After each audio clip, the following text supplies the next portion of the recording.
From lashes for days with the viral Liquid Lash Extensions Mascara to lift and color from their brilliant eye brightener, Thrive Causemetics is the go-to for amplifying everyday looks. Plus, every product is 100% vegan, cruelty-free, and made with clean, skin-loving ingredients that work with your skin. Amplify your everyday. Go to thrivecosmetics.com/shine26 for an exclusive offer of 20% off your first order. That's Thrive Cosmetics, CAUSEMETICS.com/shine26. This is Con Carne, presented by Alex Ross Art. Alex Ross, one of the greatest to ever create comic books, graphic novels, covers for comics and graphic novels. He has his own website, Alex Ross Art, from where you can purchase original artwork, which would look stunning. It would be a showstopper in any home or business. It's fun just looking through all the cool stuff he's done. He also has his own YouTube channel, which he keeps busy with content. And here's Alex Ross to tell you all about it. Hi, this is Alex Ross. I appreciate you guys supporting our YouTube, and we create new content every week. I hope you will continue to support us, and please subscribe. Con Carne is also sponsored by Easy Automation, easy-automation.net. Transform your living space with cutting-edge home automation. Experience seamless control over audio, video, lighting, climate, security, and more. Embrace the future of smart living. Give it a big, firm hug. Your home, your rules. Get a quote by visiting easy-automation.net or just call. What's better than having a human being answer a call or an inquiry call? Call 630-730-3728. I'm James Van Ostel. This right here, this podcast, Con Carne, nominated for Best Music Podcast by the Chicago Reader in their Best of 2023 voting, which is almost over. Voting is only going on for a few more days. That's where you come in. There's a link on the screen for you to vote. It's bit.ly/vote Con Carne. The link's also in the copy that goes with this episode.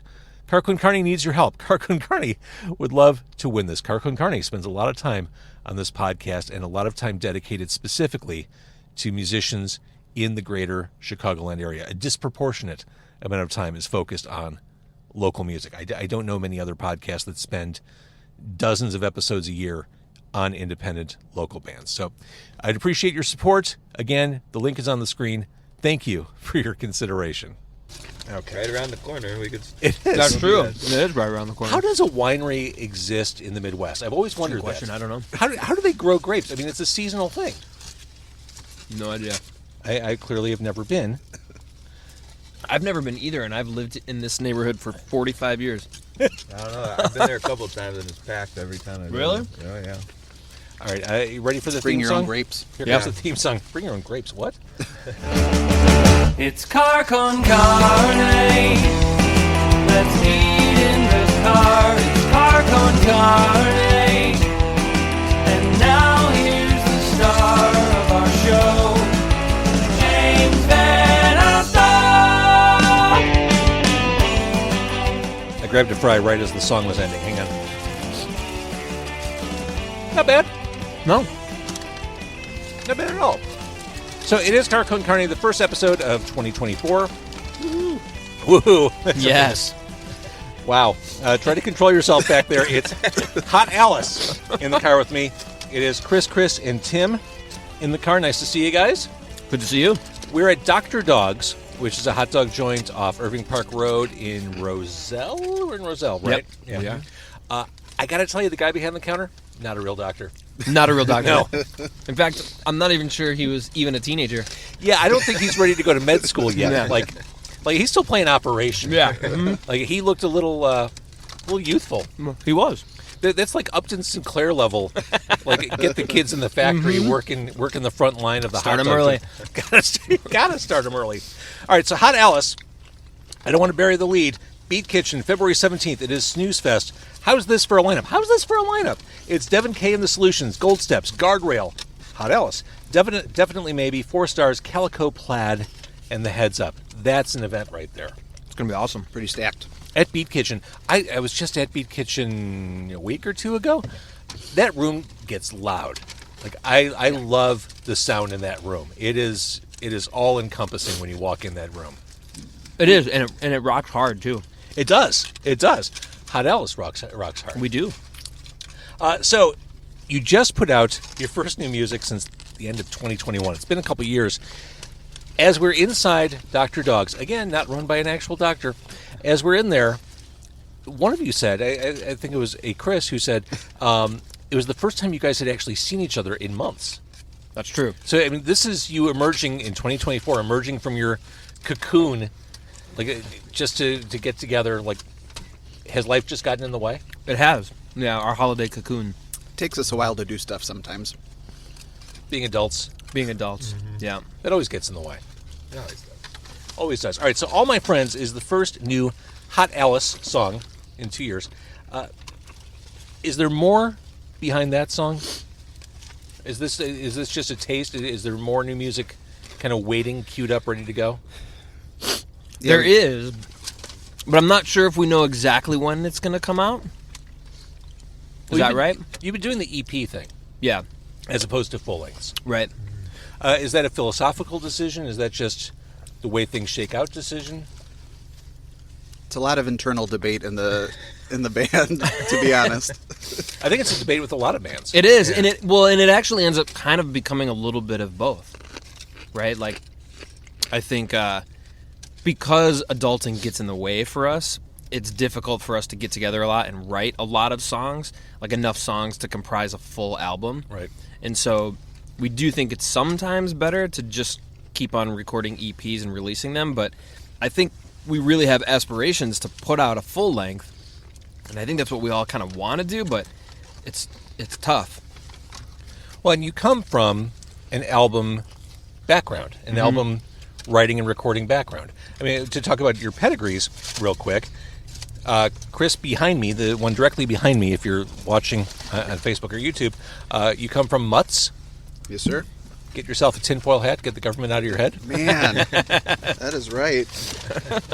Other Chris, August Premier. Correct. Tim, Allister. Fraggle Rock. Oh, we're going to go there, huh? We're going to go there. All right.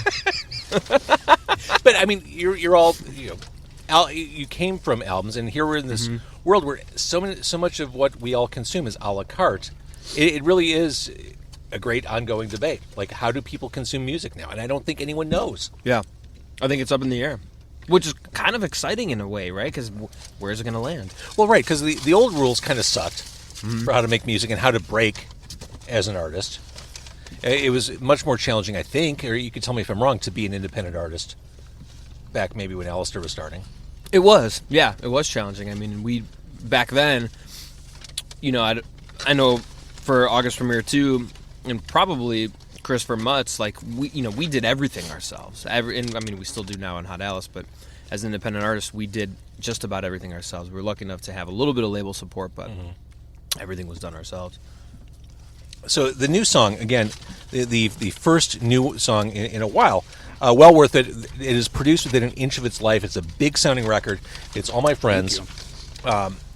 More akin, I think, to the Foo Fighters than what I think people might expect from your collective experience. It's more power pop than pop punk, for sure. Yeah, I think that's right. Yeah, I think that was on purpose. I think we made a conscious effort to try to go that way with this one. See what, try to expand our songwriting horizons a little bit, see what else we can do.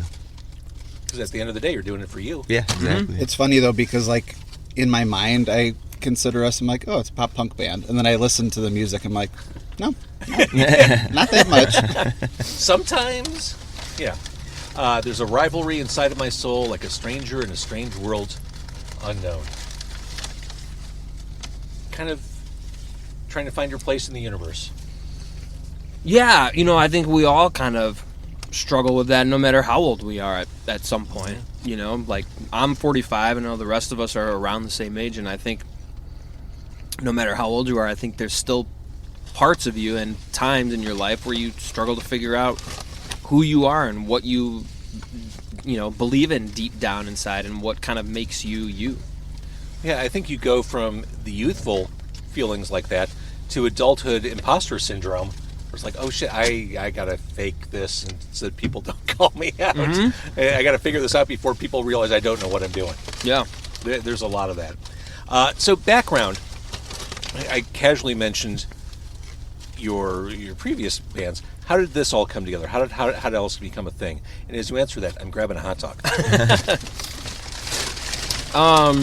Yeah, Hot Alice came about when Allister kind of disbanded for the first time, and we kind of took a hiatus back in 2007.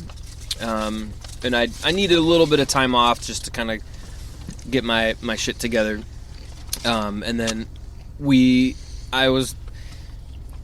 I needed to jam with more people, right? I needed to be in another band. I needed to continue to do music, and I didn't want to do something just on my own. So, I called up my brother and Pickles, who's not here, and we kind of started Hot Alice. It started with Pickles are here, my friend. and in spirit. And in spirit. Sorry. What were you going to say? No, I was just going to say, it actually kind of started with you and Nate. You just got together with Nate, and then once you kind of had a song or two, that's when you called me and Pickles and said, asked if we wanted to just kind of round it out. That's right.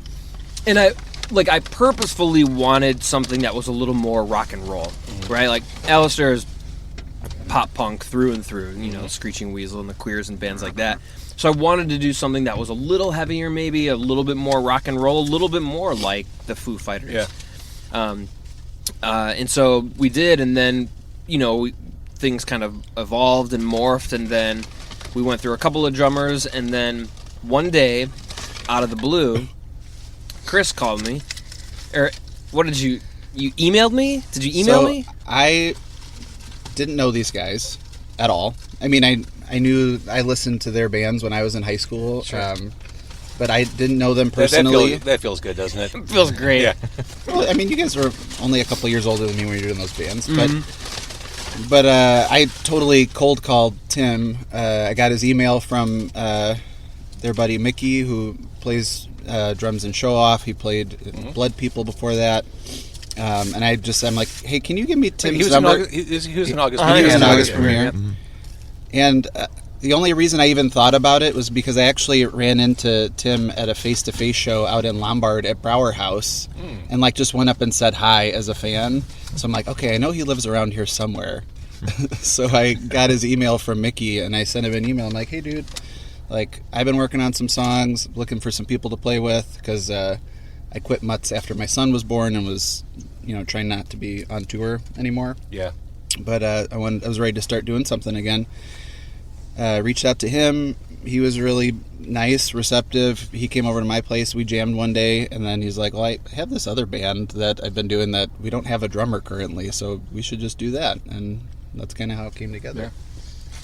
The more important question, how's the corn dog? That looks Delicious. divine. It looks so good. I'm a big corn dog fan, and this is good. I got to say, I did a brief camera graze through the Chicago dog, but this is a nice-looking Chicago dog. Have you guys broken into your hot dogs back there, right? Oh, yeah, it's delicious. Yeah? This is a total strip mall hot dog place.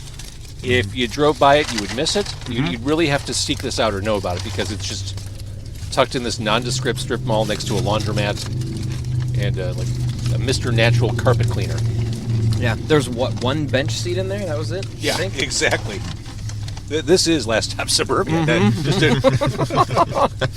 It is. Born and raised.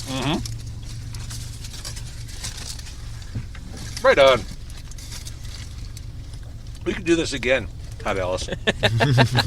Yes, I'm into it. So I asked a little bit about being an independent band back then, being an independent band now. As you said you're 45 years old, as you kind of push forward with this band, what's different as an artist, as someone navigating through this scene, city, suburbs? Is it easier, more fun, harder, shittier? I don't know. I think it's definitely more fun because it's not work, right? Like, I think before, at least I can speak for myself with Allister, there became a point, at least a little bit, where it was our full-time job, and it kind of started to feel like work, which isn't necessarily bad, but that can sometimes kind of drain on you, right? And now we have the opportunity to play music and write music and play rock and roll when and how exactly we want to do it, and that's pretty refreshing, and it's very, very fun because you're unencumbered by anything. You can kind of do whatever you want. The stakes are lower. Mm-hmm. Very much so. Which is very, very freeing, very liberating. Yeah, to piggyback on that, it's just nice to, we can play gigs if we want. If we don't want to play, we don't have to play. If we want to record something, we can. Like, just having that freedom and not having to, like, support ourselves doing the band allows you to just have fun doing it again, which was something that I struggled with for a number of years when I was, like, trying to make a living doing it. It was stopped being fun for a while for me. I get that. Radio stopped being fun for me after a while. Now I do it in my car. And it's so much more fun. Right? This is so kick-ass. This is great. I'm eating hot dogs with the band. We're sitting in a parking lot in Roselle. Roselle, Illinois. This is amazing. All right, so the new song is it available? Not Are yet. we close to it being available? I think we're close. We don't have an exact date, but what would you say? We're Probably cleared within the next 3 to 4 weeks, probably? Yeah, we thought we were going to have the 6 songs, the full EP back by now. We're still making some tweaks to it. So yeah, I thought that was going to be up by now, but yeah, I would guess within the next 4 weeks at the most it should be available for streaming. Definitely before Beat Kitchen. Excellent. So we talked about the song. When the song comes available, I'd like to encourage you watching or listening, go back and listen to us talk about it. It'll make more sense then. It will. Oh yeah, I get it now. Oh, I see. Uh-huh. Okay, so again, speaking of Beat Kitchen, that show is February 17th. This is the time of year, living in this area, this is peak winter fatigue, mid-February. This is when we're all like, oh shit, we just got it. If we can make it to March, we can handle like freezing rain. But like blizzards and sub-zero, that's the time when you need to get out, need to see some live music, need to see some friendly faces. Perfect timing. Have a few cocktails. A few reasonably priced beers at the Beat Kitchen. So it's a perfect night to get out. It's February 17th at Beat Kitchen. Again, the lineup top to bottom is pretty stellar. And at the top, it's Devon K and the Solutions, who are, in fact, charming and delightful. So, all right, you're back together. You've seen each other's faces for the first time in weeks. Besides the show, is it just full speed ahead as much as it can be? I think so. Yeah. I ask you with a mouthful of hot dog.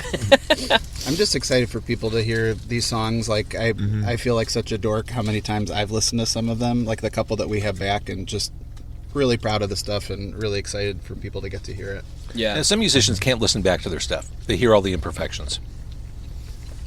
Not you, Chris. Oh no, I hear them too, but I can still enjoy myself. Well, it's cool. I mean, I think we've kind of talked about it, and I think we're all pretty much in agreement that this particular EP, this particular batch of songs, are probably some of the best that we've ever written with any of the other bands that we've ever been in, and with this band as well. And so I think that's partly why we're so excited to get these songs out, because they're true, they're honest, they're rock and roll, they're catchy, they're strong, and I really think people are going to like them. And they sound Midwestern. They do. And here we are in the Midwest. And here we are. All right, Hot Alice, looking forward to everything that is to come. Live show, new music. Let's finish our hot dogs. Corn dogs, French fries. Great to see you all. If people want more Hot Alice, which why wouldn't they? Where are they going? Our Bandcamp site, right? There it is. There it is. I think I'll leave that to Chris. He's the one that handles all that stuff. I'm pretty sure we're Hot Alice Band everywhere on Instagram, pretty Facebook, Twitter. This is how dedicated we are to our craft. Wait, you're in marketing. But I mean, This is the difference you between can doing it find- full-time and part-time. you can find all the music on iTunes and Spotify and go from there. Fantastic. Yeah. Thank you, Hot Alice. Thank you so much. Thank Yeah, you. thanks for having us, James.